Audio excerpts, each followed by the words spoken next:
start out, I guess, with the same question. How many folks that are here today had a chance to go to one of the enlisted town hall? A few that went as a supervisor. So similar to that, the most important thing that happens today is hearing the latest news directly from the 4 Sports Squadron, and even more important, I think, is having the opportunity to ask specific questions to them. So that's going to be very much into the weeds of the who, the what, the when type of questions that are coming out of the force management programs. Before they get into that, we just shape it a little bit with the why questions behind it. I think there's a couple of why questions that are worth answering before we do it. The first is, why are we doing it? Okay, why are we looking to potentially reduce about 20 to 25,000 airmen? Why is that happening? So if obviously you've been hearing news about sequestration, so that has a big part of it in that how that is going to impact the budget that the Air Force has going forward, the money we have to spend. But in the background of that sequestration, there's also a major impact that over the last decade, we have been buying personnel, we've been buying bench stock, we've been buying weapon system sustainment out of an extra above and beyond pot of money that we've been having. GWAT initially, Global War on Terrorism funds, and now it's called the OCO funds. And those that we kind of got used to living on, they're going away also. So it's kind of a combination that has a pretty big impact. So we bought airmen, we bought some readiness and stuff at that time, and now that money is going away. We can no longer sustain that. And it's not just airmen. It's not we're making some decision that we're going to keep equipment and get rid of airmen. It's the realities right now are we have to do a little both. As you look at the pie chart of what the Air Force spends its money on, where its budget goes to, you would see some big quadrants, some big slices in that pie. And one big slice is installations. What it costs to run Travis and Grand Forks and Shaw and Kadena, all the bases. There's another big chunk that costs to have muscle, that have the benefits and pay for airmen. There's another chunk that would have readiness things, and then another chunk that would have weapon system sustainment, keeping our equipment going. So that whole pie, when we talk sequestration, that whole pie, we're supposed to take 10% basically from everything. But the reality is, a couple of those slices are off limits. Congress has told the Air Force you can't touch it. And so the installation slice, where the Air Force might say, you know what, given this, the DoD has, the Air Force has this $11 billion bill that we've come up with, we may just close down a couple installations we don't need. Can't do that. We don't have the authority to do that. So that's off the table. That manpower piece, pay, benefits, things like that, I guess in some ways, fortunately for us, that's off limits. Can't cut our pay. But that between those two, that's almost half the pot. That leaves readiness, weapon system sustainment, and a little bit of manpower stuff that's available. So instead of taking a 10% hit, that takes like a 20%. So that's the why kind of what's driving some of these decisions, not only force management, but as Travis, we know things that we've heard, maybe KC-10 or weapon systems being affected. That's what's driving. So I think that's a first why question to kind of shape it with. The other why question is probably why now? Why are we doing all of this now? You're going to see in a little bit all the programs, 20-some programs that are being rolled out, both voluntary and involuntary. Why all now? Because if you are really digging into, hey, what's the Air Force doing with our numbers? And I've not seen the chart, but I heard General Selma talk about it, some of you may have the other day. The way we're looking at the reductions of manpower, we're around 327,000 in strength right now. It's going to dip in 14, more in 15, more in 16, more in 17. He says that's right now kind of the low point, and then it jumps up just a little bit. But in 2019, you end up at about 305,000. So the Air Force could say, hey, you know what, we only have to drop about 7,000 this year, so let's find 7,000. And then in 2015, we're right back in here again talking about what programs are going to be in place to maybe get rid of another 4,000, and then the next year, and the next year, and the next year. What the Air Force has said is we're just going to do it now. We know what our in-strength is going to be allowed and affordable in 2019. We're going to do it now. We're going to do it in 2014, get to that number, and we're not going to continue to do this year after year to our folks. You can have your own opinion if that's good or bad, but that's the way they're going for it. So I think that's important to kind of know why it's all happening up front.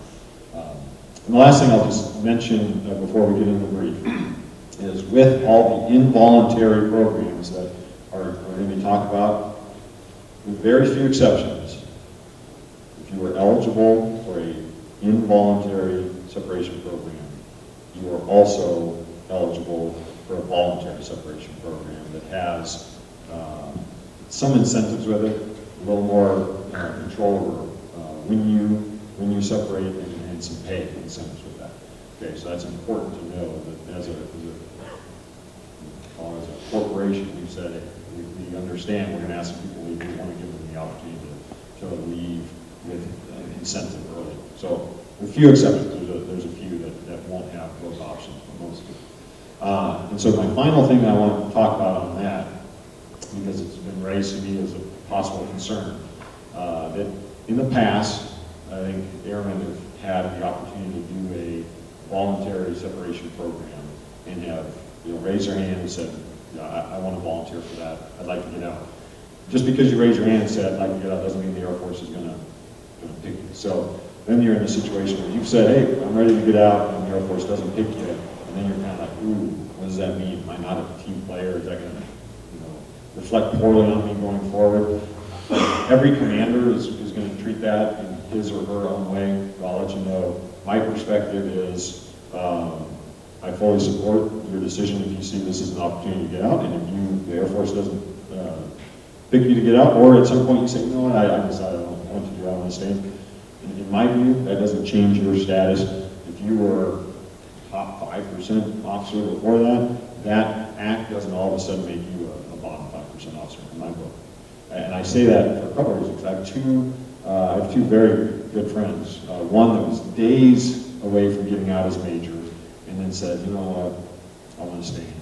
And right now he's a graduated wing commander, still doing stuff in the Air Force.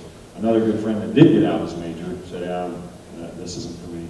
Went to the reserves, and after a couple of years there, a year and a half, said, you know what, I think this isn't for me. I think I want to get back on active duty. Got back on active duty. He's a civvy wing commander right now. So to me, you have reasons why you make your choices personally, family reasons and stuff. Make those choices, and that's the input that I've given to group commanders, squadron commanders. That if you raise your hand and don't get picked, to me you're right where you left off. So some folks said that might be worth you hearing directly from me. But that's a little bit of the why.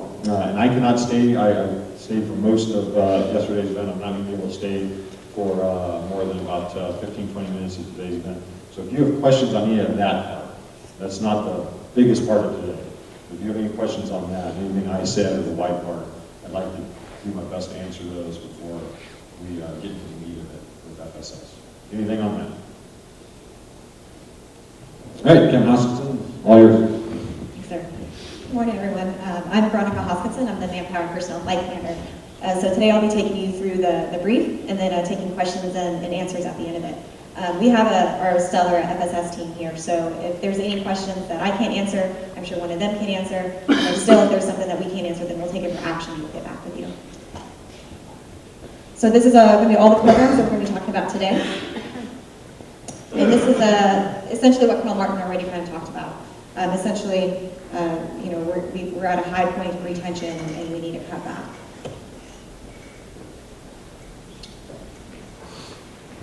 Okay.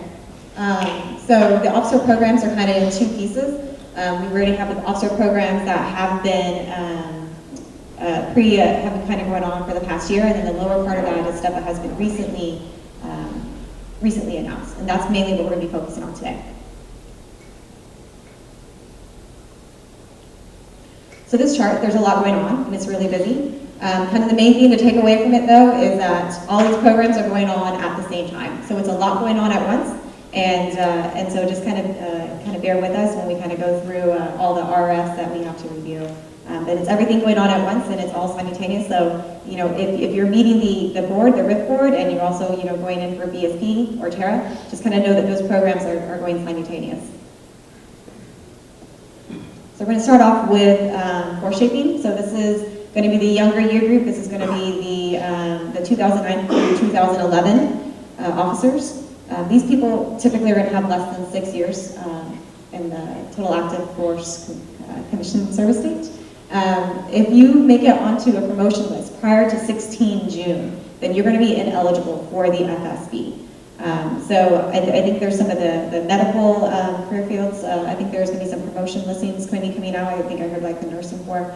But if you come out on a confirmed, Senate-approved promotion listing by 16 June, then you're going to become ineligible for this board. The mandatory data separation is going to be 31 December 14. So if you meet the board and you are not retained, then your data separation is going to be no later than 31 December 2014. Everyone is going to need an RRF completed on them so that the board can review that. If you decide to separate in lieu of meeting the board, the good practice is to go ahead and have an RF drafted on you, just because once again these programs are running simultaneous. So you may not know whether or not your separation is approved before the RF is due to AMC or due to AFPC. If you meet the board and you are not retained, then you are eligible for involuntary separation pay. This is a little bit different than the members meeting the RIF, where they are eligible for BSP because you need at least 6 years in one day in order to meet BSP, and most of the people meeting FSB are going to have less than 6 years. So if you separate and leave meeting the board, then you're not going to receive any money, but if you go and meet the board and are not retained, then you're going to be receiving separation pay. And it's a huge paragraph how to calculate that, but essentially if you're a captain with 6 years in, and you are forced out, then you're going to receive about $38,000. And if we'll go into the VSP, but essentially kind of remember this calculation, and for the VSP, you're just going to take that and you're going to times it by 1.25 to get the calculation. TARA is the first kind of voluntary program that is eligible to people meeting the Force Management Board. It's important to note that TARA is a force management tool. It is not an entitlement. So just because you have 15 years time in service does not mean that TARA is going to necessarily be approved for you. The window for TARA is already open. It opened up on 14 Jan, and you have until 26 March to submit your application. If you submit an application and you are not eligible for it, then the AFPC has set a suspense that they will notify you 10 days from that application date, so that you can then go on and kind of make other decisions on what you want to do.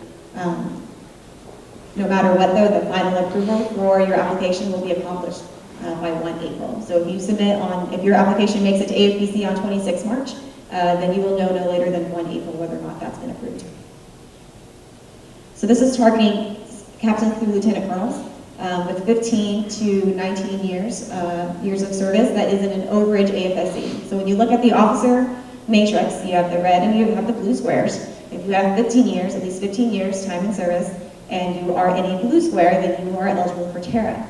If your square is red, then you are not eligible for TARA because you're not in an overage AFSC and the Air Force is not trying to get rid of you.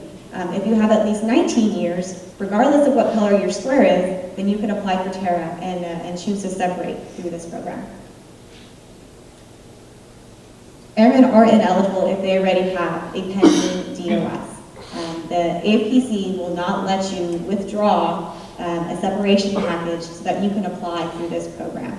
Unfortunately, if your timing is just off or your timing is wrong, then it's one of those, well, sorry, you did not know of this program. But if you already have a pending application, then you're going to become ineligible. You're also ineligible if you're under the appellate review or meeting some other type of separation authority. TARA is not a first come, first served program.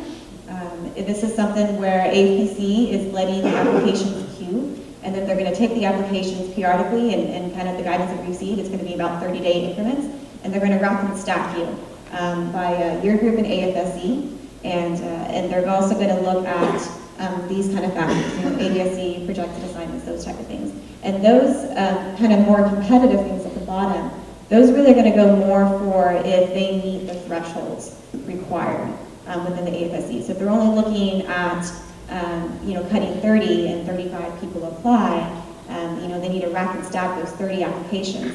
This is the criteria they're going to use in order to do that. This is for overseas personnel, doesn't really apply for us, it's kind of a gee whiz info. But if you're deployed, this is kind of important for, especially a lot of you guys that are going to be going out maybe in 60-day deployments or something of that nature. You have to be back no later than 1 July, because you have to meet the mandated AFB requirement of 30 days to out process. So you are still eligible if you have a deployment as long as you're going to be back no later than 1 July.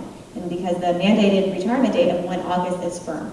There is no waiver for that, there is no changing that. 1 August is the firm date that you have to be retired underneath the TARA program.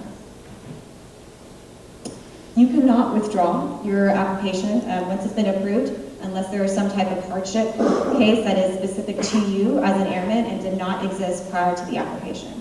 So essentially, as soon as it's been approved, then it's more or less kind of in stone unless you have something that's very unique and very kind of a out of the box type of situation.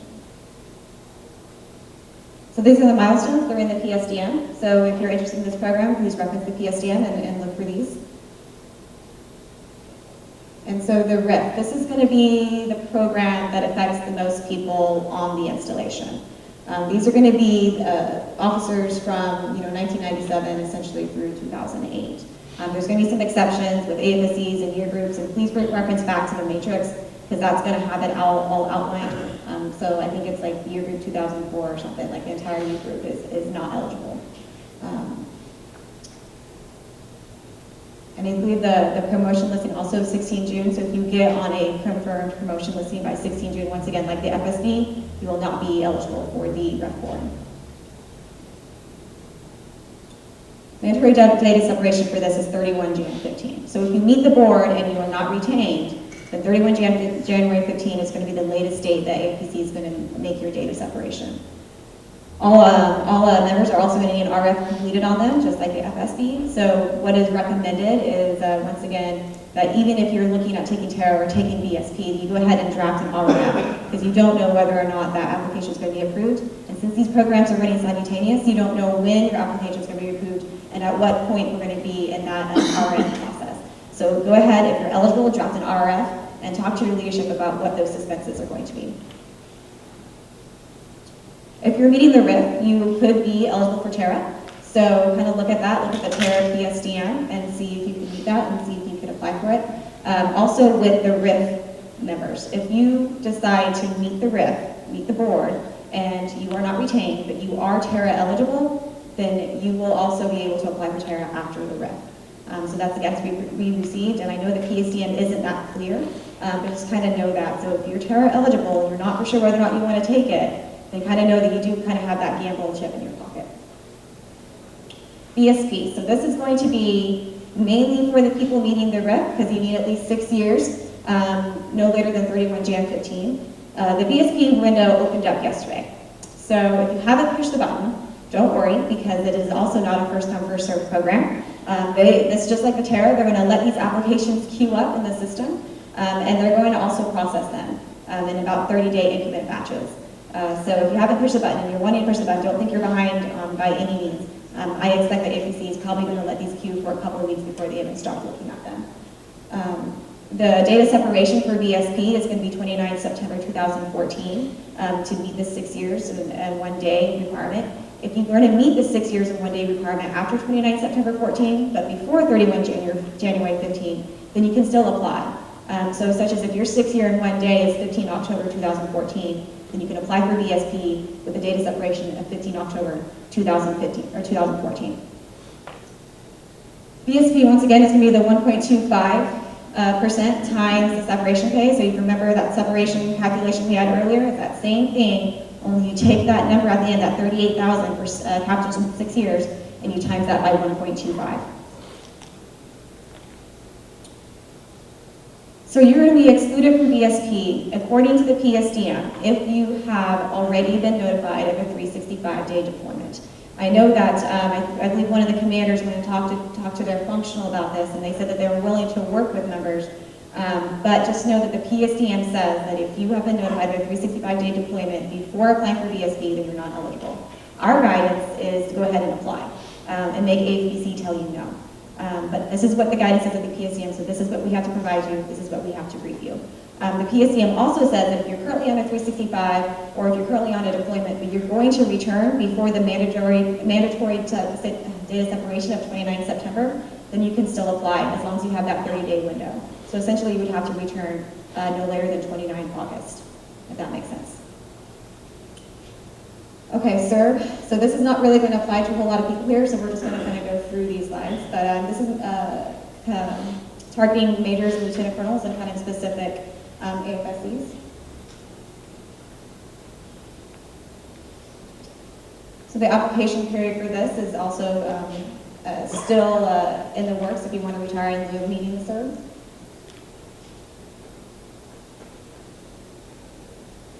And these are waiverable ADSCs. So this is the officer waiverable ADSC chart that's in accordance with PSCM 13-65.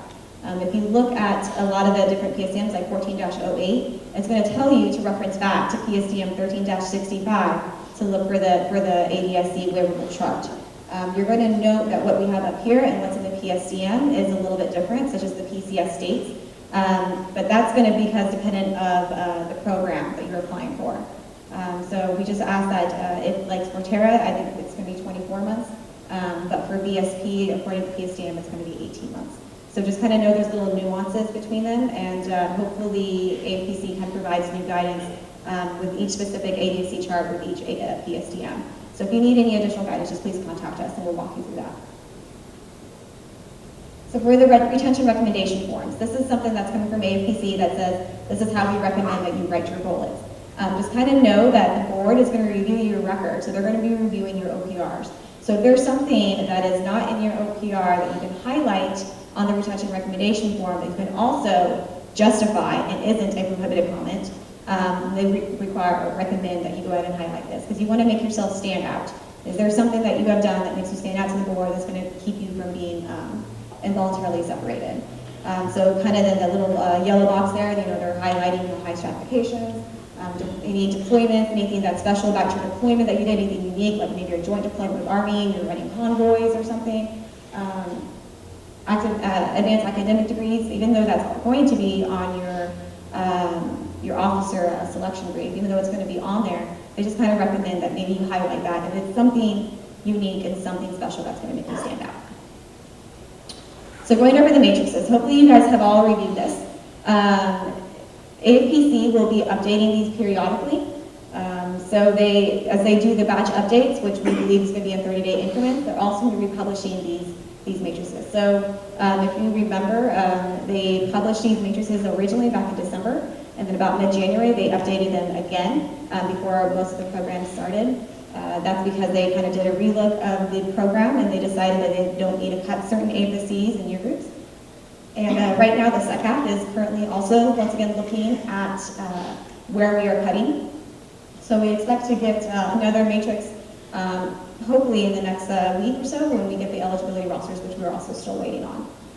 But how to read these matrices is you're going to have two columns. You're going to have the estimated overage and you're going to have the estimated eligible number. The estimated eligible number is only those members that are eligible to meet the board. That is not everybody within that AFSC and that year group. So those are just the members that, minus the exclusions, are eligible to meet the board. So when you look at the 21R and the far right column, you see that there are 45 eligible, but they need to cut 55.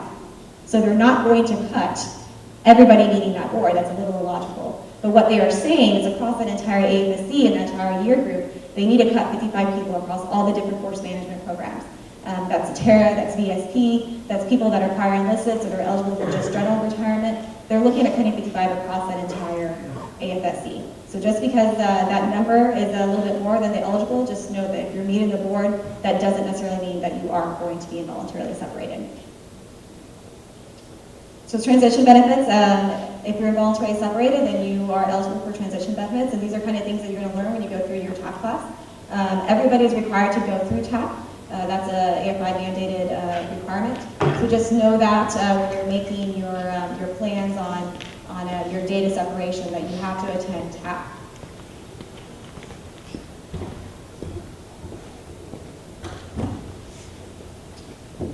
So these are just some of more of the benefits listed out.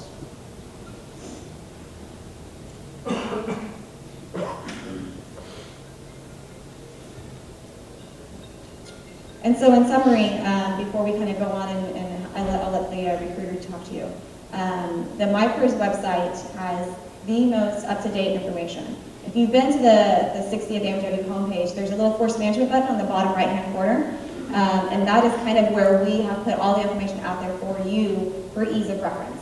But the only problem with that is that we have to feed that information. So like yesterday, we had the Oxford Town Halls, and no kidding, as soon as we got back to our office and we logged in, they dropped all new PSDMs. So, you know, we have to feed those new PSDMs to that SharePoint site. So at any point, if you want to make sure that you have the new and the greatest information, you need to go to the MyPERS site. We recommend making a bookmark, you know, for your internet browser, and you just kind of go in there and click in there. Also for the officer matrices. APC kind of has a habit that they will update information and they won't push it out to us or let us know about that. But whenever we do these messages or whenever we do realize it, we push it out to you. But just know that if you're going to go in there and you're going to, you know, you're making a decision today, go back out there and just double check the guidance and double check the matrix. The base POC for this is the career development section in the MPS, but any FSS member or FSS leadership in the MPS, we're here to help you and ask any questions that you may have. And you're always welcome to contact AFPC directly, the Total Force Service Center. They have, I think, a hotline for the force management program, but know that you may be on hold for about 30 minutes. So if that is something that you want to go with, you're more than welcome to do that. And just kind of have the whole button be on hold while you have the speakerphone or something going on. Okay, so these are the published PSDMs. If you have not read the PSDM that pertains to you specifically, then you're a little bit behind. We recommend that you have a copy of this and you read it and you highlight it and you make notes and maybe keep it at your nightstand at night and read it before going to bed or something, but you read it completely, line by line, word for word, because this is your career and this is what's going to explain to you what is going on with you and what's going to happen. So at this point, I'm going to turn it over to Sergeant Urson, who's going to... No, okay. Good morning, I'm Sergeant Urson with the Air Force Reserve. I am the in-service recruiter here at Travis. I'm just going to talk to you for a few minutes about the 3 different programs that we have to offer. These programs are also with the Air National Guard, so if you're looking at going that direction, the Air National Guard can help you. The 3 different programs we have right now is the Palace Chase program. The Palace Chase program, if you want to separate from active duty early, as officers, you have to have completed at least 2/3 of your commitment. If you're not in the matrix, it says if you are in the blue and you can separate, the Palace Chase program is going to be the way that you're going to go. The Palace Chase program, you're going to pick up 3 years to every year that you still owe on your commitment. Okay? You cannot apply for the VSP or the Terra and apply for the Palace Chase at the same time. You cannot do that. You can do one or the other. The next program we have is the Palace Front. The Palace Front program is set up for individuals that are separated from active duty on your DOS. So if you do apply for the VSP, you will be eligible for the Palace Front program. That is a direct transition into the Air Force Reserve. So one day you're active duty, the very next day you're a reserve asset. Okay? The Force Management. This is a program that you can apply for that if you fall under the matrix in the blue area and you want to get off active duty early. Under this program, it's a 1-for-1. So if you have 2 years left on your commitment, you're going to owe 2 years to the Air Force Reserve. That's the main difference between the Force Management, Palace Chase, and the standard Palace Chase. Basically, all 3 programs are here to help you out. They are run by the active duty side. We just help facilitate them. So if you do want to apply for the Palace Front through the Force Management, please look at the matrix and see if you fall under there. If not, come to me and ask me. I'll be more than happy to answer your questions. Sit down with you. I do 5-6 appointments a day. I'm booked all the way till October, until the 19th of February. But I'll be more than happy to squeeze you in and we can sit down. If you've got emails, it's like, this is me on the right. That's my email. I'm the only Urson on this base. I hope. That's my phone number, 1919. I'm up at the MPF. I work right alongside the captain. If you do have questions, please feel free to contact me. The Air National Guard recruiter isn't here today. She is TDY. She takes care of 5 bases, so she couldn't make it to the briefing. But this is her information. If you do have questions about the Air National Guard, she's more than happy to answer this for you. I will be here after the briefing. I'll be in the back or up front. If you have questions for me, please come up and ask me. If there's any that I can answer right now, please let me know. All right, thank you. Okay, so we're just going to wrap things up with some parting thoughts. Before we get to this slide, just some things to know. When you go through the milestones, there's going to be some key dates that you really need to pick out. The first one is going to be that OPB flow. The OPB is the form that shows you what the board is going to be looking at. So what we really highly recommend is that if you haven't already done a data verification brief of your records, that you do that today. Because you want to make sure that your records are up to date before that first OPB flow, just because you want your records to be as current as possible at all times. The second one is going to be when that RRF is due to you. The senior rater has no later than date to provide you a copy of your RRF. For the RIF, it's 2 June, and for the FSB, it's 1 July. What that means and why it's so important is that from that date, you have 14 days to look at your RRF and to highlight any erroneous errors, anything huge, like your social is wrong, your AFC is wrong, your name is wrong, whatever the situation is. You have 14 days to highlight that there is something wrong with your RRF so that we can get a change before the board convenes. Because as right now, there is no appeal authority for the board. So whatever their decision is, whether they retain you or they're not retaining you, that's going to be it. So 14 days from that day, mark it on your calendar, make sure you have a copy of your RRF before then. Letters to the board. Hopefully you already saw that in the PSDM, and maybe most of you have probably already been through a promotion and you know that you are eligible to submit letters to the board, but you are authorized 10 single-sided pages or 5 two-sided pages to the board. And that is something that goes from you directly to the board. You write out a little letter, type it up, put it in an envelope, and you mail it directly to AFPC, and the board will review that. You can have a letter's recommendation in there if you want, but you cannot exceed that maximum length. There are some prohibitive information that you can put in there, and please read the PSDM and 36.46 for more information on that. But just know that you have that entitlement. It's very important, especially if there is something that's maybe negative in your record, and you just kind of want to put your spin on it or explain why that's there. The part of the new PSDMs that dropped yesterday was a clarification on how to apply for VSP. So before in PSDM 13130 and 1408, there was a discrepancy between which drop-down you picked. Was it miscellaneous or was it SECAF approved early separation program? And I just want to make sure you guys are aware that it's the SECAF approved early separation program. That's the drop-down you pick when you go in and you do your application. With doing your VSP applications, if you so choose that, please read the PSDMs and follow it really direction by direction. It steps you through the whole process. If you put wrong verbiage in, or if you kind of route it incorrectly, then it could either cause your application to be disapproved, or it could just delay it. So maybe you don't make that first batch that AFPC looks at, and then they close your AFSC, and then you kind of just miss out on the VSP program. That's possible. Also, they have the verbiage very specific, because those are kind of key words they're looking at when they're going through thousands and thousands of VSP applications. They're looking for that key verbiage to showing what you want and what you're looking for. So if you're applying for VSP and you just say, would like to separate and move meeting the board, but don't put in there that you would like VSP, then they could just give you a separation date and not grant you VSP on top of it. So just kind of know there's little nuances and follow it step by step. So if you haven't done job verification brief, please talk with your CSS. They can step you through the process. But just know on the Air Force portal page on the left-hand side, there is the AMS link. We'll take you through to where your CERF is. Hopefully you've all seen your CERF before. There's also a link for AFPC secure applications. And that will take you to what the acronym is PRDA, or referred to as product. And that is your electronic records file. So everything you've ever done, all your OPRs, all your declarations, all that needs to be in there, and make sure that it's in there. And if it's not in there, please go with your CSS, and hopefully you have a copy of it. We've had people that are missing UPT training reports, missing OPRs, missing declarations from deployments. Just make sure all of that information is in there, and notify your CSS immediately if it's missing. So with this is AFPC's kind of guidance to us. The first and foremost, like I said before, know which program pertains to you and know it inside and out. Seek guidance from your supervisors and commanders if you have any questions.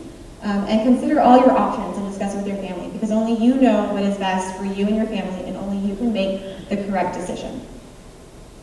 Start TAP. So this is the recommendation to start or sign up for TAP as soon as you are notified that you are eligible. Per TAP guidance, you should be signing up for TAP within 1 year of your date of separation. And if you're eligible for a board, then you are within that 1 year date of your separation, potentially. So they recommend that you sign up for TAP, and then if your A to C falls off the matrix, or if you don't meet the board, or you meet the board, you retain, your TAP passes back in October or something, then you can just cancel it and move forward. Utilize your resources. So there's the Air Force portal. A lot of times they'll post out articles with some good information that's actually in airman speak. We understand that the PSCMs are in personnel speak, and we do our best to kind of translate some of the verbiage and terminology to you guys so you guys can understand it in airman speak, which is still not quite English, but know the Air Force portal kind of breaks things down a lot for you guys.